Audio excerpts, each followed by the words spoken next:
Bismillahirrahmanirrahim. Assalamualaikum warahmatullahi wabarakatuh. Di sini saya akan menjelaskan materi kelompok 2 yang bertema at-tashbihat arkanuhu aksamuhu wa aghraduhu.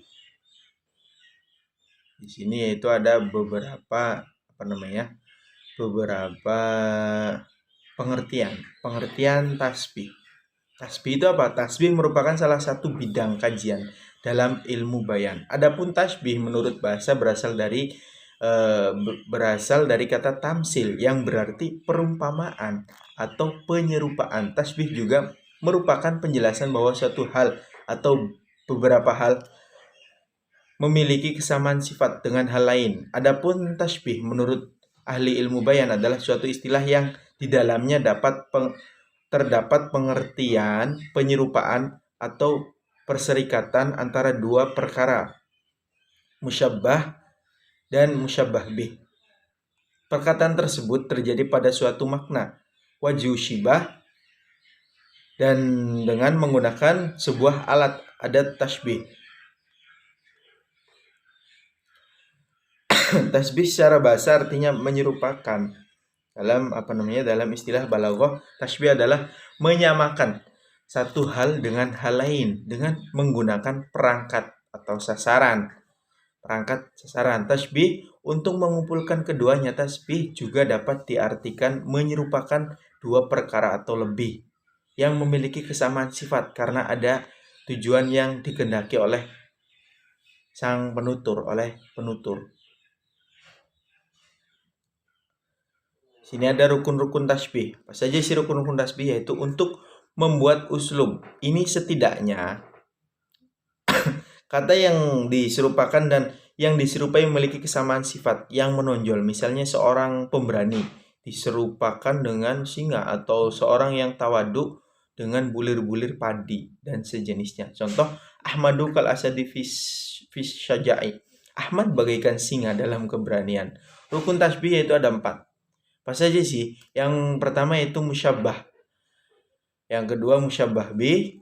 Yang ketiga wajah syabah. Dan yang terakhir yaitu adat tasbih.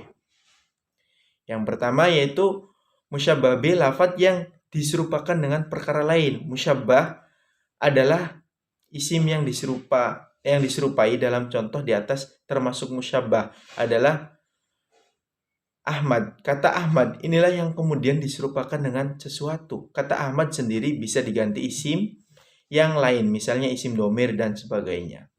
Musyabbah B, lafadz yang digunakan untuk menyerupakan. Poin yang kedua, keduanya disebut dua sisi tasbih. Musyabbah B dalam contoh di atas adalah singa.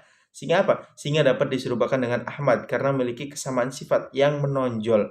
Kata asad atau singa ini bisa diganti dengan kata lain, baik nama orang atau isim lainnya. Poin yang ketiga yaitu wajah syabah, sisi persamaan.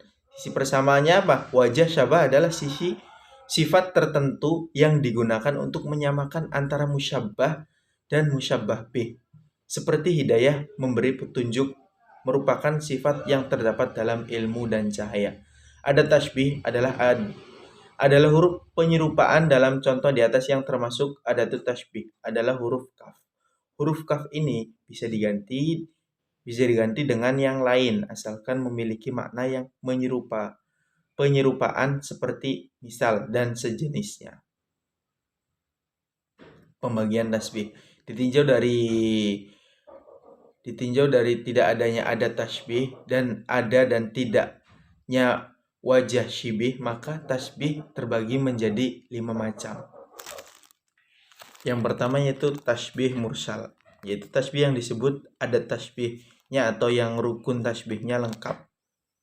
Contoh, al-ilmu kan-nuri fil hidayah. Ilmu itu diibaratkan seperti nurnya di dalam hidayah. Yang kedua yaitu tasbih muakkad, yaitu tasbih yang dibuang adat tasbihnya. Contoh, al-ilmu nuru fil hidayah. Tasbih mufassal yaitu tasbih yang disebut wajah syibihnya. Contoh, al-ilmu kan-nuri fil hidayah. Tasbih mujmal yaitu tasbih yang dibuang wajah syibihnya. Al-ilmu kan-nuri Yang terakhir yaitu tasbih balik, yaitu tasbih yang dibuang ada tasbih dan wajah syibihnya. Contoh al-ilmu an-nuru. Karena yang dibuangnya ada tasbih dan wajah syibihnya, dengan kata lain hanya menggunakan musyabbah dan musyabbah bih saja, maka tasbih balik bisa disebut juga tasbih muakkad mujmal. Tujuan tasbih memperjelas keadaan musyabbah seperti menyerupakan sehelai baju dengan baju lainnya, mengenai rupa kehalusan dan sebagainya, belum diketahui oleh mukhotob atau orang kedua. Yang selanjutnya itu menjelaskan kadar atau keadaan musyabbah bila mukhotob baru mengetahui sifatnya secara global, seperti baju hitam dengan burung gagak dalam hal sama hitamnya. Menetapkan, yang selanjutnya itu menetapkan dan menguatkan keadaan musyabbah pada hati mukhotob, seperti menyerupakan orang yang tidak menghasilkan keuntungan dari usahanya dengan orang yang mengukir di atas air. Yang selanjutnya itu memperindah musyabbah supaya disukai, seperti menyerupakan muka hitam dengan mata kijang jantan yang biasanya disukai orang. Yang selanjutnya itu menjelekkan musyabbah supaya apa? Supaya dibenci, seperti menyerupakan muka berjerawat dengan kotoran kering yang dipatuk ayam. Yang terakhir yaitu memuji musyabbah, seperti yang menyerupakan laki-laki yang tidak dikenal dengan laki-laki yang dikenal di tengah-tengah masyarakat, atau dengan sesuatu yang memiliki keistimewaan. Cukup sekian dari saya, kurang dan kurangnya mohon maaf. Wassalamualaikum warahmatullahi wabarakatuh.